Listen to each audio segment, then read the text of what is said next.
Hello everyone, इस video में आप सबका बहुत बहुत स्वागत है। इस वीडियो का टॉपिक है स्वतंत्रता संग्राम में बिहार का योगदान। तो अगर आप किसी भी प्रकार की कॉम्पिटिटिव एग्जाम्स की तैयारी करें तो ये वीडियो आपके लिए यूज़फुल होने वाला है। आइए स्टार्ट करते हैं। पहला सवाल है 1857 ईस्वी में बिहार में स्वतंत्रता आंदोलन की बागडोर किसने संभाली थी? आंसर इसका बाबू कुंवर सिंह ने। सवाल नंबर 2 है 1857 ईस्वी के स्वतंत्रता संग्राम में कानपुर में नाना साहब तथा तात्या टोपे के साथ किस बिहारी स्वतंत्रता सेनानी ने भाग लिया था? जवाब है बाबू कुंवर सिंह। सवाल नंबर 3 है उत्तर प्रदेश के आजमगढ़ में किस बिहारी स्वतंत्रता सेनानी ने अंग्रेजों को पराजित किया था? तो इसका भी जवाब है बाबू कुंवर सिंह ने। सवाल नंबर 4 है 1857 ईस्वी में बिहार के छपरा में हुए विद्रोह का नेतृत्व किसने किया था? आंसर है मोहम्मद हुसैन खान ने। 5वां सवाल है 1857 ईस्वी में किस जेल के कैदियों ने लोटा विद्रोह किया था? आंसर इसका मुजफ्फरपुर जेल के कैदियों ने किया था। सवाल नंबर 6 है 1857 की क्रांति में पटना का नेतृत्व किसने किया था? तो इसका आंसर है पीर अली खान ने किया था। अगला सवाल है सवाल नंबर 7। 1857 ईस्वी की क्रांति में सर्वाधिक प्रभावित जिला कौन सा था? जवाब है इसका पटना। सवाल नंबर 8 है 1908 ईस्वी में किन दो क्रांतिकारियों ने मुजफ्फरपुर के जिला जज किंग्स फोर्ट विटन पर बम फेंका था? जवाब है खुदीराम बोस और प्रफुल्ल चाकी ने।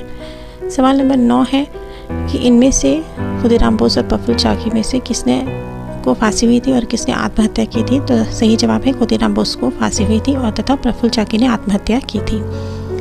सवाल नंबर 10 है 1913 में किसने पटना में अनुशीलन समिति की स्थापना की थी? आंसर है सचिंद्र नाथ सान्याल ने। सवाल नंबर 11 है सर्वप्रथम बिहार प्रदेश कांग्रेस कमेटी का गठन कब हुआ था? जवाब है 1908 ईस्वी में। सवाल नंबर 12 है बिहार प्रदेश की कांग्रेस कमेटी के प्रथम अध्यक्ष जो थे वो किससे बनाया गया था? आंसर है इसका हसन इमाम को। अगला सवाल है सवाल नंबर 13।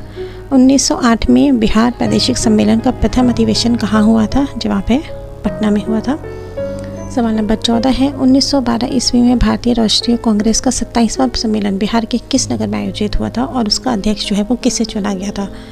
तो जवाब है कि पटना में इसका आयोजन हुआ था और इसके जो अध्यक्ष है वो RN मधोलकर को चुना गया था। अगला सवाल है सवाल नंबर 15। बिहार को बंगाल से कब अलग किया गया था? तो इसका जवाब है 1 अप्रैल 1912 ईस्वी को। सवाल नंबर 16 है पटना उच्च न्यायालय की स्थापना कब की हुई थी? आंसर है 1916 ईस्वी में। सवाल नंबर 17 है पटना विश्वविद्यालय की स्थापना कब हुई थी? जवाब है 1917 ईस्वी में पटना विश्वविद्यालय की स्थापना जो थी वो हुई थी। अगला सवाल है सवाल नंबर 18। बिहार के पटना शहर में होम रूल लीग की स्थापना कब हुई थी तथा इसका अध्यक्ष जो है वो किसे चुना गया था? आंसर है 1916 ईस्वी में हुई थी और इसका अध्यक्ष मौलाना मजहरुल हक को चुना गया था। सवाल नंबर 19 है महात्मा गांधी ने भारत में सर्वप्रथम सत्याग्रह कब और कहाँ किया था? तो इन्होंने सर्वप्रथम सत्याग्रह 1916 में बिहार के चंपारण जिला में किया था। अगला सवाल है सवाल नंबर 20। किसके अनुरोध पर महात्मा गांधी ने चंपारण की यात्रा की थी? तो इसका जवाब है कि राजकुमार शुक्ल के अनुरोध पर महात्मा गांधी ने चंपारण की यात्रा की थी। सवाल नंबर 21 है महात्मा गांधी ने किस कारण से चंपारण में सत्याग्रह किया था? आंसर है नील की खेती से संबंधित 3 कठिया व्यवस्था को समाप्त करने के लिए महात्मा गांधी ने सत्याग्रह किया था। अगला सवाल है सवाल नंबर 22। 1919 में वर्तमान मधुबनी जिला के किसानों को दरभंगा राज के विरुद्ध आंदोलन करने के लिए किसने संगठित किया था, यानी कि एक साथ किया था, एकजुट? आंसर है स्वामी विद्यानंद ने।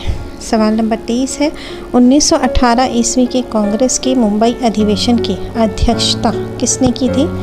उत्तर है बिहार के प्रसिद्ध बैरिस्टर हसन इमाम ने। अगला सवाल है सवाल नंबर 24। शिक्षा के वैकल्पिक साधन उपलब्ध कराने के लिए पटना में स्थापित राष्ट्रीय महाविद्यालय का प्रथम प्राचार्य कौन थे, किसे बनाया गया था? आंसर है इसका डॉक्टर राजेंद्र प्रसाद को। सवाल नंबर 25 है पटना में सदाकत आश्रम का निर्माण किसने करवाया था? उत्तर है मौलाना मजहरुल हक ने पटना में सदाकत आश्रम का निर्माण जो है वो करवाया था। सवाल नंबर 26 है 1921 में बिहार विद्यापीठ का उद्घाटन किसने किया था? उत्तर है महात्मा गांधी ने किया था। सवाल नंबर 27 है 1921 ईस्वी में पटना में स्थापित बिहार विद्यापीठ के प्रथम कुलपति तथा कुलपति कौन थे? कुलाधिपति तथा कुलपति कौन थे? तो इसके जो कुलाधिपति थे वो मौलाना मजहरूल हक थे और जो कुलपति थे वो ब्रजकिशोर प्रसाद थे। सवाल नंबर 28 है, 1921 ईस्वी में पटना के सदाकत आश्रम में मौलाना मजहरूल हक ने कौन सा अखबार निकाला था? आंसर है द मदरलैंड नाम का अखबार जो है उन्होंने प्रकाशित कराया था। सवाल नंबर 29 है, बिहार में 1920 में चलाए गए असहयोग आंदोलन का सबसे व्यापक प्रभाव किस ज़िले पर पड़ा था? तो आंसर इसका मुजफ्फरपुर ज़िले पे और शाहाबाद ज़िला पर। अगला सवाल है, पटना के फुलवारी शरीफ में इमारत शरिया नामक संस्था का गठन किसने किया था? आंसर है इसका मौलाना सज्जाद ने। सवाल नंबर 31 है, 1922 ईस्वी के भारतीय राष्ट्रीय कांग्रेस का अधिवेशन बिहार के किस नगर में हुआ था तथा इसके अध्यक्ष कौन थे? आंसर है कि इसका अधिवेशन जो है वो गया में हुआ था और जो इसके अध्यक्ष थे वो थे चित्तरंजन दास।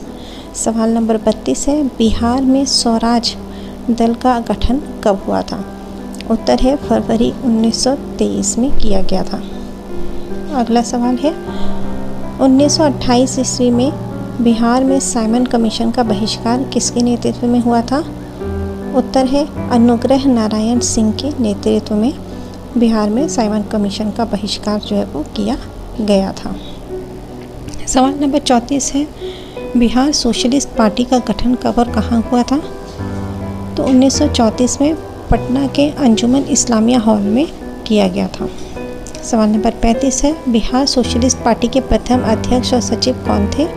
तो इसके जो अध्यक्ष थे वो थे आचार्य नरेंद्र देव और सचिव थे जयप्रकाश नारायण।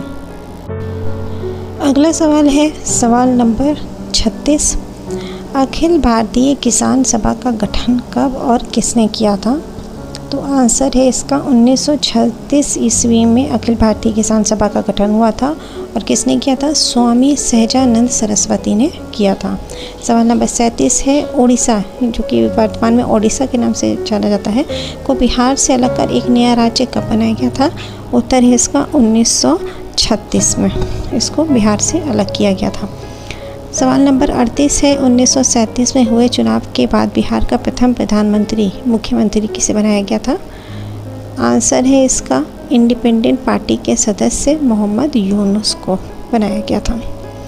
सवाल नंबर 39 है, 20 जुलाई 1937 ईस्वी को किसके नेतृत्व में कांग्रेस सरकार का गठन किया था? आंसर है श्री कृष्ण सिंह के नेतृत्व में जो है वो कांग्रेस सरकार का गठन किया गया था बिहार में। सवाल नंबर 40 है, अगस्त 1942 ईस्वी में भारत छोड़ो आंदोलन का नेतृत्व बिहार में किसने किया था? उत्तर है डॉक्टर राजेंद्र प्रसाद ने, हमारे देश के प्रथम राष्ट्रपति। सवाल नंबर 41 है, अगस्त 1942 ईस्वी में भारत छोड़ो आंदोलन के दौरान डॉक्टर राजेंद्र प्रसाद को गिरफ्तार कर किस जेल में रखा गया था? उत्तर है बांकीपुर जेल पटना में। अगला सवाल है सवाल नंबर 42, अगस्त 1942 में भारत छोड़ो आंदोलन के दौरान जयप्रकाश नारायण को गिरफ्तार कर किस जेल में रखा गया था? उत्तर है सेंट्रल जेल हजारीबाग में। सवाल नंबर 43 है, 11 अगस्त 1942 ईस्वी को पटना में सचिवालय भवन के सामने विधायिका की इमारत पर राष्ट्रीय झंडा फहराने के क्रम में पटना के किस जिला शील्ड को गोली चलाने का आदेश दिया था जिससे 7 स्वतंत्रता सेनानी की शहीद हो गए थे? आंसर है WG गवर्नर ने। सवाल नंबर 44 है, भारत छोड़ो आंदोलन के दौरान भारत के किस ज़िला को अपराधी ज़िला घोषित किया गया था? उत्तर है इसका सारण, जिसको वर्तमान में सिवान के नाम से जाना जाता है। सवाल नंबर 45 है, भारत छोड़ो आंदोलन के दौरान किसके नेतृत्व में नेपाल के युवकों पर छापामार युद्ध की शिक्षा देने के लिए एक केंद्र संगठित किया गया था? उत्तर है जयप्रकाश नारायण के नेतृत्व में किया गया था। अगला सवाल है सवाल नंबर 46, नेपाल में आज़ाद दस्ता का गठन किसने किया था? उत्तर है जयप्रकाश नारायण ने किया था। सवाल नंबर 47 है, जयप्रकाश नारायण ने आज़ाद दस्ता का गठन किसके लिए किया था? तो इसका जो गठन था विशेष रूप से तोड़फोड़ के कार्य करने के लिए सरकार के विरुद्ध किया गया था ताकि युद्ध कार्यों में सरकार को बाधा पहुँचे। कुछ स्पेलिंग्स थोड़ा सा प्रिंटिंग मिस्टेक्स हो गई है टाइपिंग, तो उसको थोड़ा सा इग्नोर कीजिएगा। अगला सवाल है सवाल नंबर 48। आज़ाद दस्ता का पहला प्रशिक्षण शिविर नेपाल के किस जिला में गठित किया गया था? उत्तर है राजविलास के नेतृत्व में किया गया था और राजविलास जंगल में किया गया था। 49वां क्वेश्चन है आज़ाद दस्ता का प्रशिक्षण शिविर के निदेशक कौन थे? उत्तर है सरदार नित्यानंद सिंह। सवाल नंबर 50 है 9 दिसंबर 1946 ईस्वी को संविधान सभा का अस्थायी सदस्य अध्यक्ष से नियुक्त किया था? उत्तर है सच्चिदानंद सिन्हा को। सवाल नंबर 51 है 11 दिसंबर 1946 को संविधान सभा का स्थायी सदस्य से नियुक्त किया गया था? डॉक्टर राजेंद्र प्रसाद को। सवाल नंबर 52 है स्वतंत्रता प्राप्ति के बाद भारत का राष्ट्रपति किसे नियुक्त किया गया था? डॉक्टर राजेंद्र प्रसाद को। और सवाल नंबर 53 है स्वतंत्रता प्राप्ति के बाद बिहार का प्रथम राज्यपाल किसे बनाया गया था? आंसर है जयराम दास दौलतराम को भारत स्वतंत्रता प्राप्ति के बाद पहला गवर्नर बनाया गया था। लास्ट क्वेश्चन है इस वीडियो का सवाल नंबर 54। स्वतंत्रता प्राप्ति के बाद बिहार का प्रथम मुख्यमंत्री कौन हुआ था? तो उत्तर है इसका डॉक्टर श्री कृष्ण को स्वतंत्रता प्राप्ति के बाद बिहार का प्रथम मुख्यमंत्री जो है वो चुना गया था। ये बिहार के पहले मुख्यमंत्री के पद पे इन्होंने शपथ ली थी। तो ये थे सारे वीडियो इस टॉपिक से रिलेटेड। आई होप आपको